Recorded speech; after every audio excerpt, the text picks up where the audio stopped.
the lights off kind of works. Do I hear any just really serious objection to doing it this way?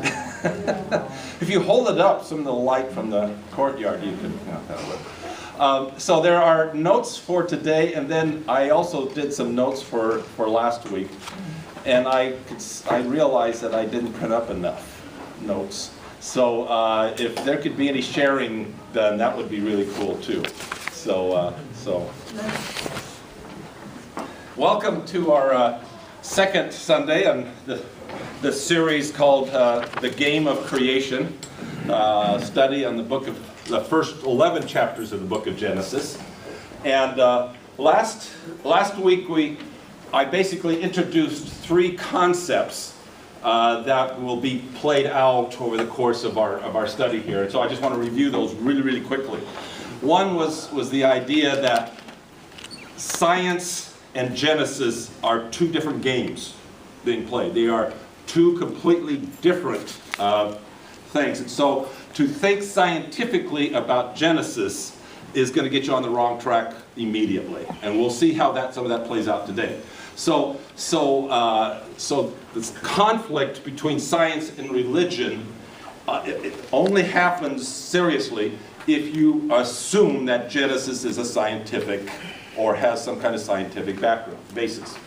So that's one. The second one is what I introduced as documentary hypothesis, which is the idea that the Pentateuch, the first five books of the Old Testament, were written over a period of time by different writers, and that eventually they were all put together into what we now call the Pentateuch.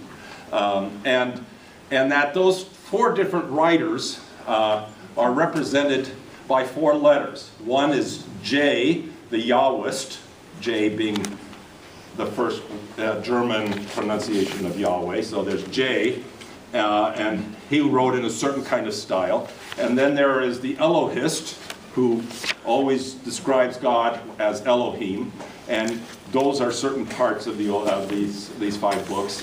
And then there's the Deuteronomist, who also had a particular different style. And then there's finally the priestly school. It's not actually they're not thinking it's one person, they're thinking it's probably over a period of time, several different writers who had their own contributions, and then were the ones that brought it all together into what we now know as Genesis, Exodus, Leviticus, Numbers, and Deuteronomy. So part of my presentation is going to be based on the fact that some of these writers writing in different periods of Israel's history represent different kinds of viewpoints. And you'll see that even played out today. And then thirdly, the idea of introducing the idea of chance or chaos as part of the created order, and that we that we as humans enjoy order and randomness, and our lives are like that. We even invent games to represent that, and that in some ways that is also reflected in our story of creation, and we'll see that played out a little bit today. So today we're going to look at P's creation story, or the priestly school.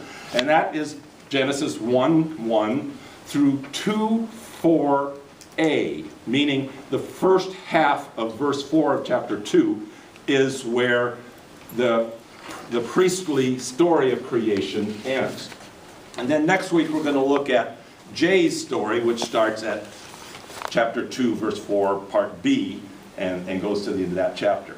So I've given you a handout that actually is the text for this morning. In the interest of time, I'm not going to read this. We're going to refer to it throughout, but I'm not going to read it all right now. But I think some of you know the story, right? Have you heard this story before? Okay.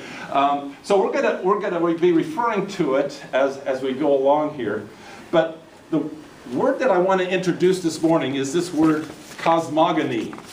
Anybody ever heard that word before, cosmogony? There we go. Cosmogony is a way of describing the order of the universe. It's cosmological. It's how things are brought, cosmos, cosmological, there's several different variations of it. And when you have a story, or maybe you might call it a myth, that kind of describes the order of the universe, it's called a cosmogony, okay? And P's story of creation is a cosmogony. And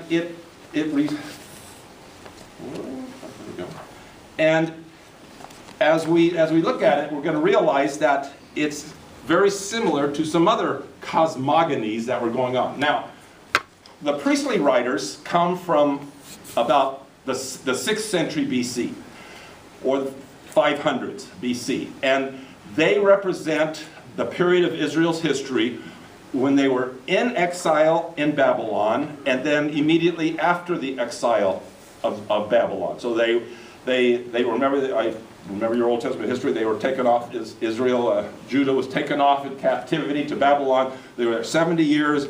Eventually, they were allowed to return and rebuild the temple, rebuild Jerusalem, and rebuild, if you will, rebuild their religion, because it had been kind of in shatters so the whole time that they were in Babylon.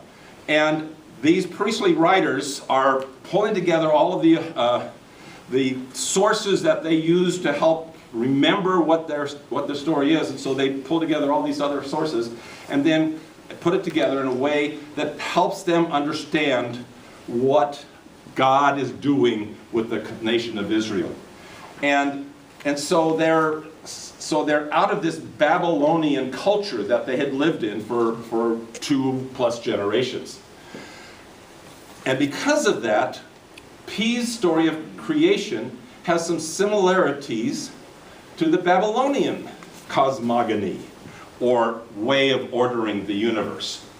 And one of the famous archaeological finds of ancient Middle East is the Enuma Elish, or the Epic of Creation. And this Epic of Creation was the way the Babylonians described the order of the universe. And the order of the universe had certain kinds of themes to it. One of the themes of the order of the universe, according to the Babylonians, is that there was this primeval, watery abyss shrouded in darkness. Sounds familiar, doesn't it? And that out of all of this, there were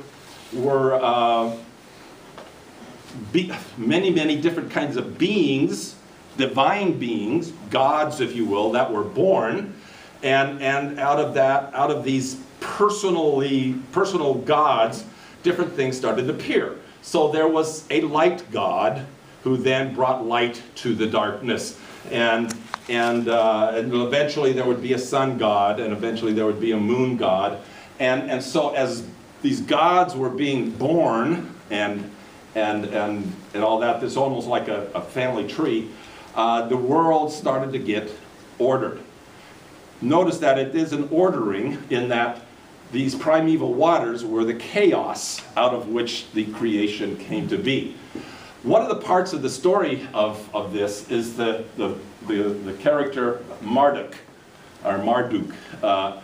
who was born of an earth goddess, Ea, and he was a minor god, if you will, in the pantheon of Babylonian gods. But he, at some point, had this huge battle with the goddess, the water goddess, Tiamat. And so Tiamat kind of represents the chaos of the watery abyss.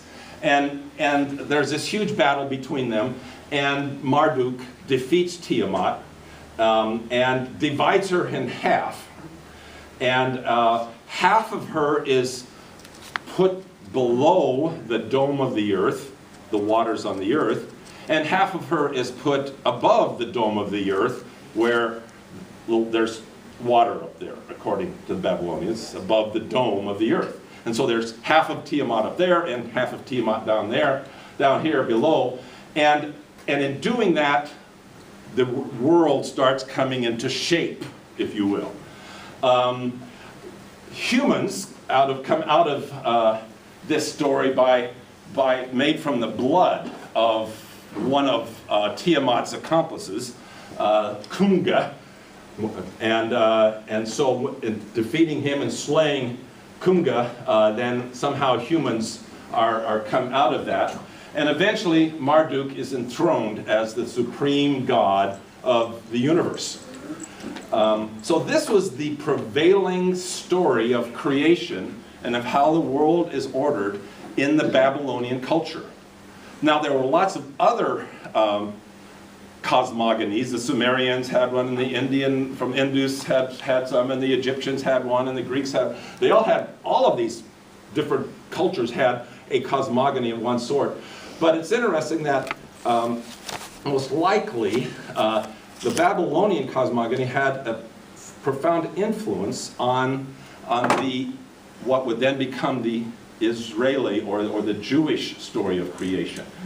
Similar. Now, some people would say, well, that just means that the Jews copied the Babylonians, and therefore none of it matters at all. But that isn't the way to think about it, because we're not necessarily talking about factual truth in terms of literal truth.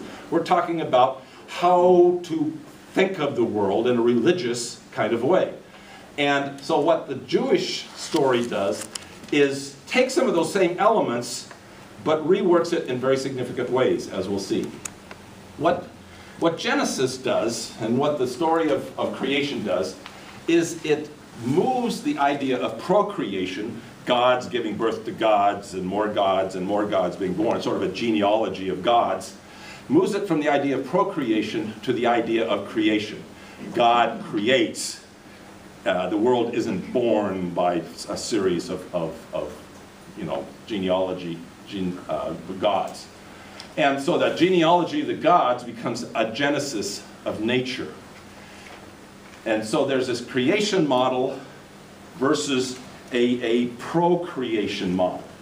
And that becomes a significant difference in how the Jewish story of creation comes to be. And the significant difference is, well, let me put it this, the significant problem that the Jews had with the Babylonian story of creation and all the other stories that were around them is that they were all very polytheistic. Many, many gods doing lots of different things.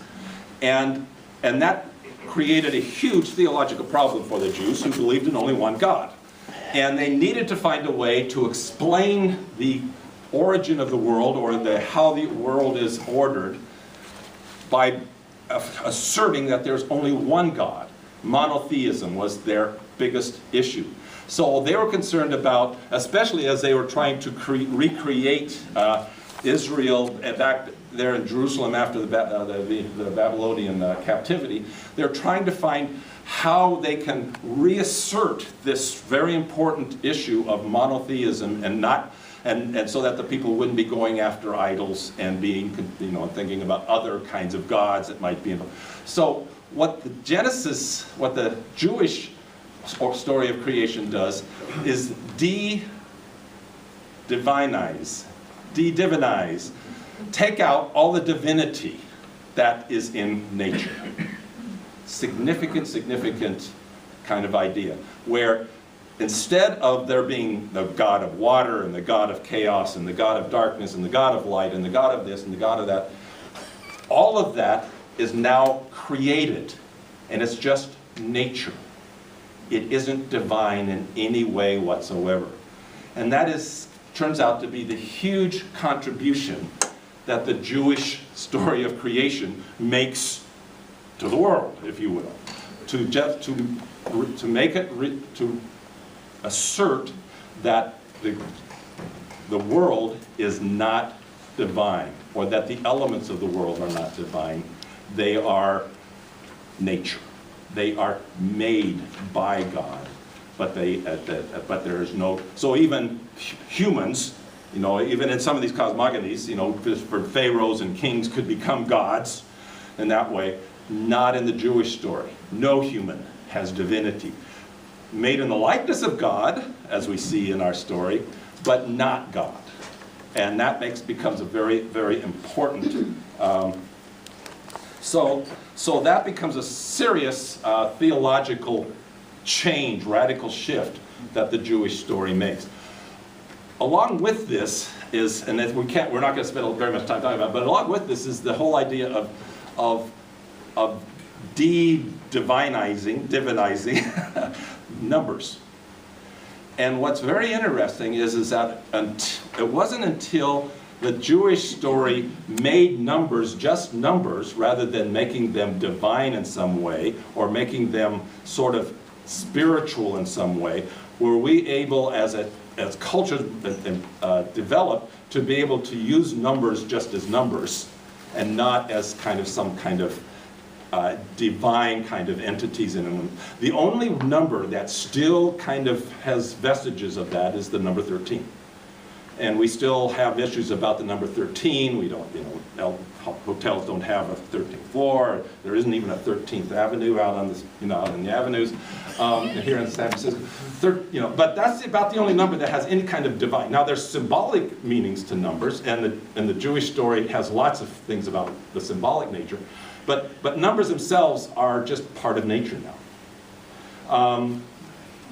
So one of the goals of of P's story of creation is to basically eliminate the competition. And the way that they do this is that each day of creation is eliminating a particular category of gods that would be in competition amongst these other cosmologies. So on the first day of creation, the gods of light and darkness are eliminated. Now it's just light and dark. They're not gods. The second day eliminates the gods of sky and sea.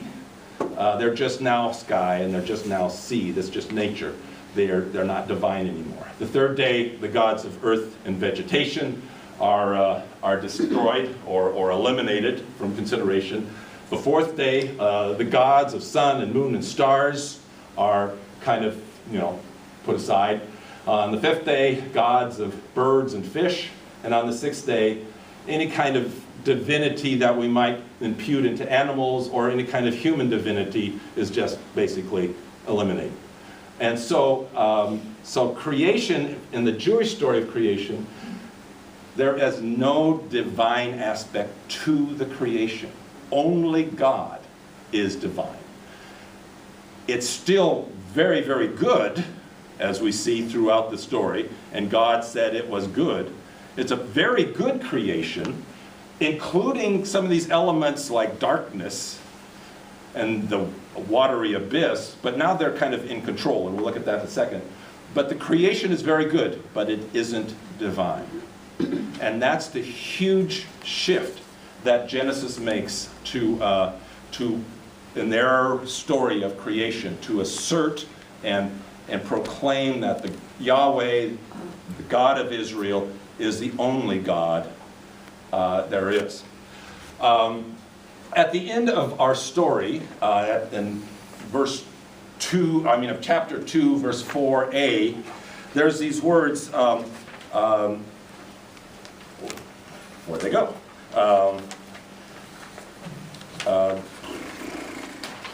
There's these words, "These are the generations of the heavens and the earth when they were created."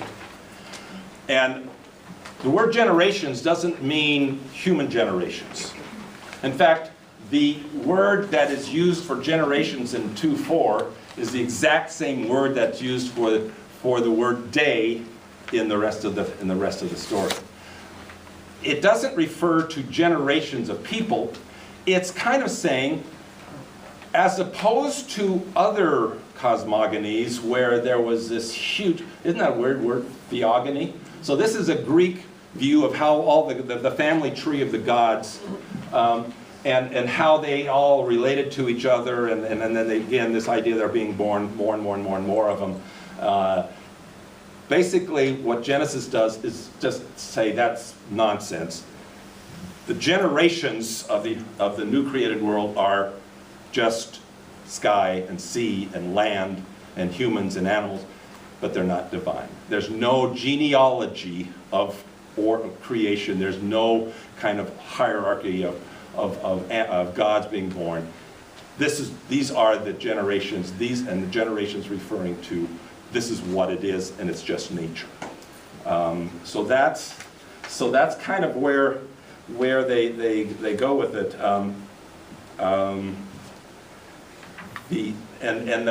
The way that it puts it there in 2:4 is these are the generations of the heavens and the earth that were created.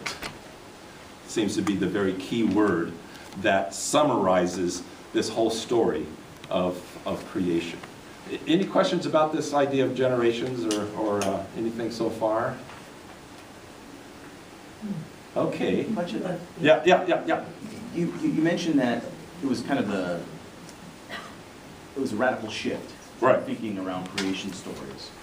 So it's kind of a two-part question. First of all, what other creation stories do we know are similar to this monotheistic, taking the divinity out of the elements of nature? As well as, was this the first? Did the Israelites have the first, or were there others before?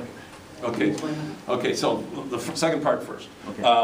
No, they are not the first. There were many cosmogonies that had been in existence for a long time. Because now we're talking about this happening about, the 6th century. So like 500 BC is when Israel's cosmogony is put together. Mm-hmm. So the Babylonian one had been around for a long time. The Hittite one had been around. The Sumerians had been around. The Egyptians had been around for a couple thousand years, probably already. So these cosmogonies were in existence for a long time, and what Israel does is take some of the same elements of those stories and rewrite it to proclaim one God. No, I'm saying, was this the first one God? The first one God? Yes, and it is that took divinity out of nature. Yes, this is basically the groundbreaking contribution that the Genesis story makes, is to take the divinity out of nature. And where did the one God idea come from? From Abraham, it's part of their history, Okay. And so it had developed from, and so the chapter 12, it starts with Abraham and describes all that, but the idea of one God was part of Israel's history for hundreds of years. Hard fought, if you will. They were the only, if you will, the only religion in existence, basically, and there may have been something someplace else that we don't know about, but they were the only religion in the whole Middle East, Mediterranean area that believed in only one God. And so they were always up against it in terms of credibility, if you will, especially being a defeated country and race. Why are you proclaiming that your God is the ruler of the universe? Look at you. You haven't accomplished anything. In fact, you've just been stomped on for your whole history as a people. The Babylonians, now look at their success, or look at the Egyptian, that success. And so their stories of the gods are going to be much more credible in terms of public opinion, if you will, than the Jewish story. Yes? Okay, on your previous screen, I noticed you had first day, second day, third Yeah. day. I'm stuck on the word day, because now it doesn't really mention 24 hours. Right. It There's doesn't. no number to this. Yeah. It is not a day in the sense. Now there is a sense that the word day is kind of used, but again, it's almost the same word is the exact same word that's also used for the word generations. So it's if you will, this is the first thing that happened. This is the second thing that happened. This is the third thing that happened. The idea of 6 days from these priestly writers who are now, involved in helping reformulate the Jewish faith is to affirm the 7th-day week. And so the 6 days of work and then the 7th day of rest this story fits into how so arranging it by 6 days helps reaffirm the idea that God works, God works 6 days, then we only work 6 days, and then we have a rest. But it was, if you will, the number of days was put into it. It wasn't already there existing before the idea of a 7th-day rest and all that came to be. And adding to my, Yeah. piggybacking on that, is I was kind of like, today, I'm thinking of an 8-hour shift. This is, when you go to work. Oh, you yeah. go to work, so, like, God wasn't on an 8-hour shift. Yeah, no. No. It's not, again, don't think, the thing is, don't think of this as these are things that actually factually happened, but that this is a way of explaining how these things came to, yes? Is there any evidence or discussion that step of creating the monotheistic religion, that it was, is there any discussion that it was done to create, to serve some other purpose as well, like somebody trying to rationalize what little science they had about the beginning, Yeah. or a political way of consolidating power. So you could be a priest, but then there's a guy over here running the water show and somebody over here running the serpent show. Or was it just clearly it's just sort of a profound leap at the very beginning? I think so. I mean, what we have to go by is, obviously Israel's story, and again, that the history of it actually begins in chapter 12. In terms of, okay, there was Abraham and Sarah, and then there were, that's kind of where their history starts, and it's very early on, right, in their stories, that the idea that there's one God. Now, it was the God of Israel, and maybe originally it was just Israel's God or Abraham's God, and then the God of Jacob and the God of Isaac, and it's often described that way.